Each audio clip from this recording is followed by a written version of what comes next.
Sherman built, check. Figures painted, check. Jeep built, check. So all that's left to do now is to show you the steps I took to create the scene, taking a touch of inspiration from the reference pic and pairing it with a degree of artistic license to create a scene in which to display the two vehicles in an interesting and dynamic way. I heard one kid made a diorama about a world without dioramas. After planning out the lay of the scene on a piece of paper to establish my dimensions, I could then move to creating the base. Most of my recent dioramas have been created using a compressed insulation foam or an XPS foam, and this would be no different. It's cheap, it's easily accessible and lightweight, which makes it perfect for this type of work. The hot wire cutting table is used to cut the basic shapes from the foam. A steady hand and even pressure using the guide on that table usually ensures a nice clean edge on that foam.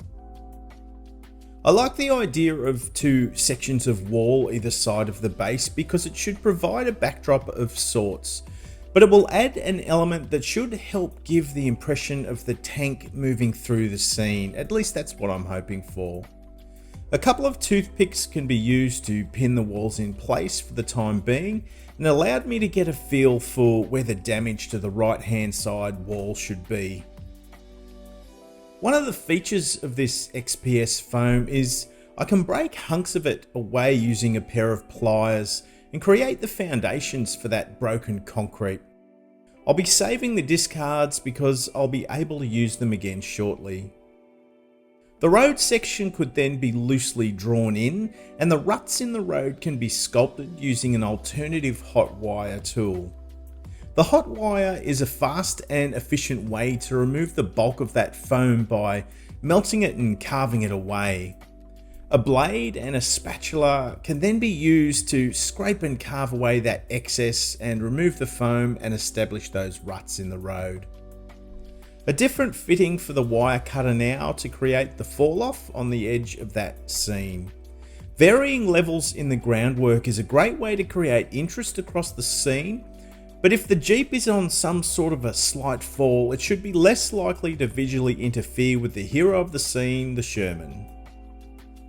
Many of you would be familiar with Sculptamold. It's so easy to use to create groundwork. It's just a matter of mixing it with a little bit of water and you are ready to go. The Sculptamold is a fibrous plaster mix that dries reasonably quickly and carries subsequent layers of paint and weathering well. It perfectly levels out my groundwork but still offers a degree of realism in those undulating lumps and bumps. You've seen me use the acrylic terrains paste previously on this channel, and this is the same thing but with a texture designed to simulate a concrete finish. I remove and mask the edges of my wall sections and start applying the paste using an artist's knife. Just like icing a cake, I build the coverage evenly across the foam, being cautious to keep the coverage reasonably thin. By then using the edge of that artist's knife, I create horizontal lines to simulate the look that poured concrete gets from the formwork that's used to create it.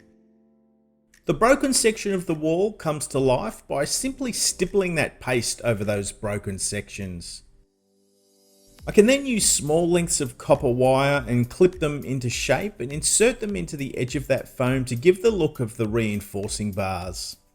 The reference image shows these in a far more significant way, but I felt that that had the potential to overcomplicate this scene, given how much I'd compressed it.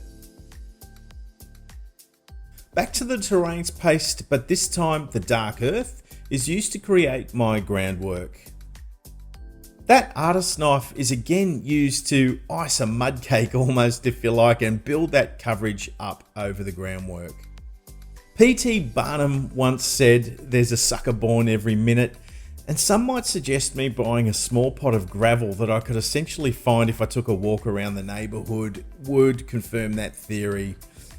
But I'll make the argument that having these graded, in-scale dirt and gravel deposits takes all the guesswork out of the process, and it was worth every cent. And while the paste is still dry, that textured mix was sprinkled over the scene. This will add a greater random look and a more realistic finish. I then expanded those textures by sprinkling in soil from my own driveway with fine seagrass clippings mixed within that. To finish it off, a finer textured sand, again from VMS, adds the finest sand-like textures. The wetness in the paste will hold this in place once dry, and the various grades of gravel and soil should work together to create a realistic looking groundwork. The wall sections are glued in place, and the foundations for that rubble pile are again created using Sculptamold. I'd kept the bits of the foam I'd removed earlier and pressed them into that wet plaster to simulate bigger pieces of rubble, and patted the textures out with some sprinkles of that gravel mix, as well as adding a few larger styles of stone. To ensure that mix held in place, a generous helping of VMS sand and ballast freeze was applied over those stones. There's always back and forth with this because creating something that looks random in nature is actually trickier than it sounds. After a day or so, I could now look to blend the groundwork and unite all of those textures. Flat earth is used to set the foundations, however, you can see I'm still allowing some of those darker tones to show through that colour. I can then go back through with a buff colour to add some highlighting.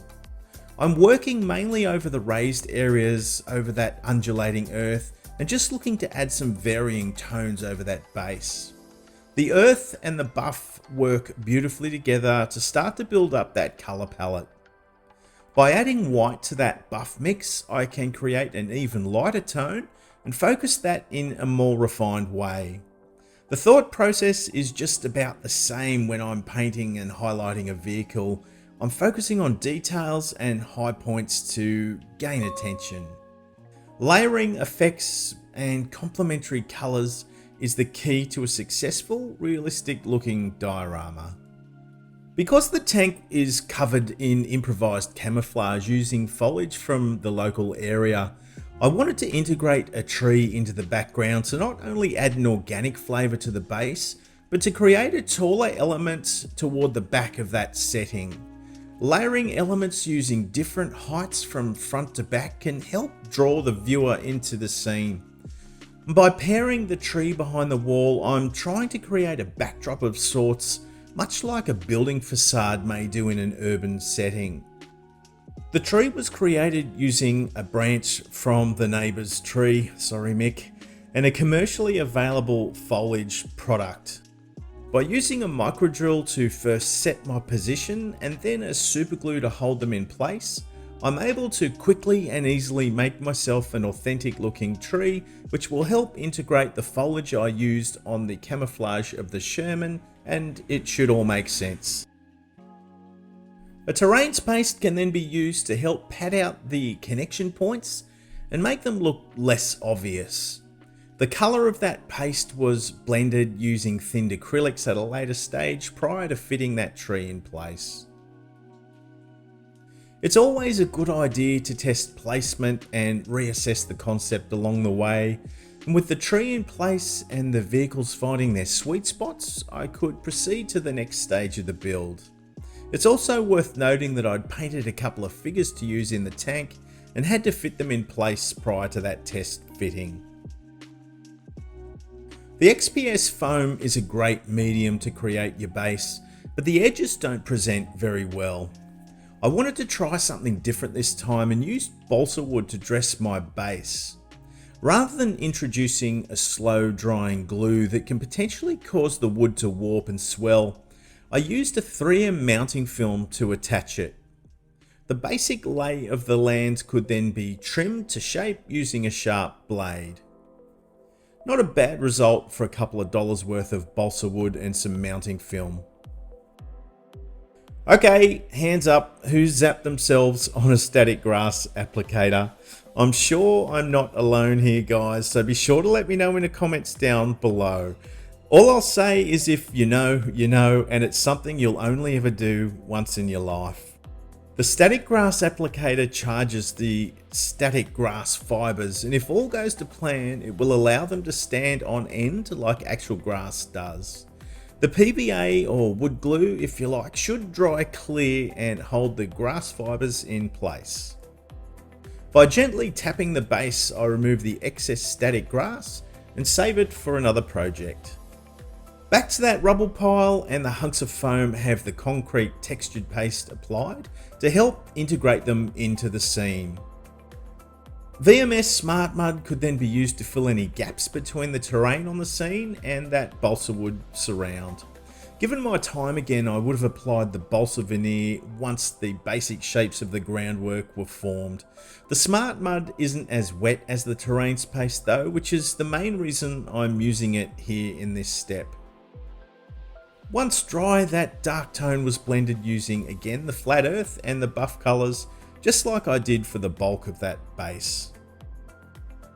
A light oil wash through the rubble and the walls helps accentuate the textures and creates a grimy look on that concrete wall. Back to the balsa wood, and a couple of coats of a dark timber stain take that basic looking timber and turn it into something a little special. I'm using a dark colour to make the base less conspicuous. A stencil is cut through my vinyl cutter, and a white colour is sprayed to set that title in place. When spraying a stencil like this, it's important to keep the airbrush at around 90 degrees from the surface, and be sure not to flood the paint to avoid any paint creeping under that stencil. It's especially important due to that timber grain in this case. With the models now set in place, it was time to call this project complete. You may recall from some of the previous videos me sharing a promise I'd made to myself this year, and that was to be disciplined enough to take that next step in the modelling journey and create more of this style of presentation. Making this little scene was a reminder I still have a long way to go in the journey and a lot to learn, but I'd be lying if I didn't say I was pretty happy with how this one came out. I'd never intended to copy the reference image outright, but more to use it as inspiration for this scene. Keeping the base compact was a consideration because it will fit in my display case far better, but more than that, by keeping a scene compact, you are able to eliminate dead space and create a greater dynamic in a smaller space.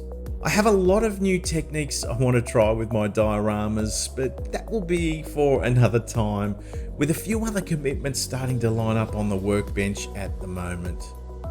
A big shout out to Alexander Scubas for supporting this channel. Alex is my latest killer kangaroo and is helping me grow this channel along with my other Patreons.